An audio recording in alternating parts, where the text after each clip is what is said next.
Hey guys, Eric Haycraft here with Real Fighters Gym, bringing back our technical tip of the week. Just got back from Toronto. It was our first time up there. We had a really good experience. The promoter was first class. All the competitors were first class. I don't have enough good things to say. Our guys did great. The most important thing for me is that the guys are growing in these amateur fights and that they get an opportunity under pressure to experiment with some of the things that we train here. There's a couple things that Jordan Satterley's been working on along with the other guys that I pulled out of his fight, and I like to go over with because it's important for all the folks in our gym, and it might be of interest to other people. It's a pretty basic concept, but it's easy to see here in these video breakdowns. So if we watch the video first, you'll be able to see a couple different exchanges. So I'll just play the video and we'll come back and discuss what it is.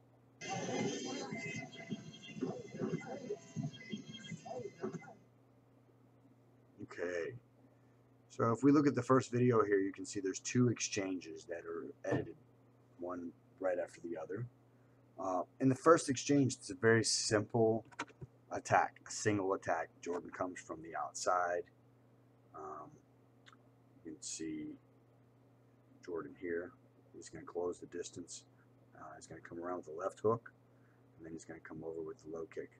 So if we just watch that, how it plays out.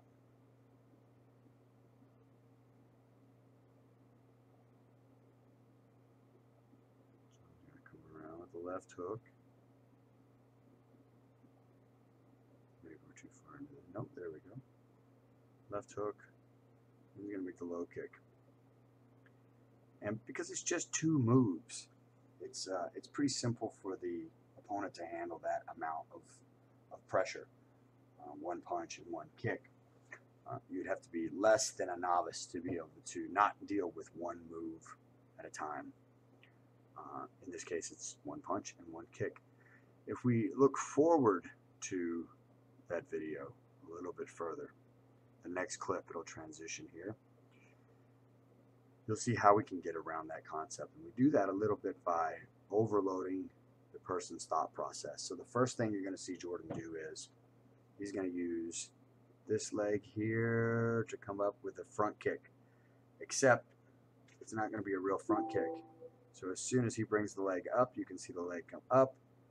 The opponent responds by making a knee-jerk reaction, literally, with bringing his leg up to defend whatever's coming his way. So we can see at that point, Jordan puts his foot back down. Now Jordan has 2 feet on the floor. Here's the guy waiting for an attack, standing with a leg up, but there's no kick. So Jordan has taken this person out of their maximum state of readiness. So now anything he does after this is going to be more effective than if he would have just made the original attack first. So that feint has drawn the person off balance, and he's not ready for what comes next. In this case, will come with 3 punches and a kick. As you notice in the previous clip, it was 1 punch and a kick. So if we go slowly, watch the punch come through here. We roll slowly through this. After the first punch hits, there's an anticipation of 1 punch, 1 kick. So watch this leg. After the first punch lands, the leg goes up. It's a little bit like Pavlov and the bell. There have been a single punch and a kick. The opponent's brain records that and expects it for the next turn. But it's not. It's 3 punches. So those 3 punches all come into play. Here comes around the left hook. And then you can see the leg. As the leg's going back down, because the left hook puts the weight over on that leg, that allows him to get the low kick finally. Bam. So we can look at the other side here and see a little bit more clear. Roll on through here. And we're going to see first this leg comes up for the feint. Leg is up. The response is it draws this leg up. And then you'll notice here Jordan's feet will come back to the floor. He's planted and ready, whereas the opponent is now standing with a high guard on one leg. And Jordan's going to attack now with the punches. And you can see after this boom, one punch.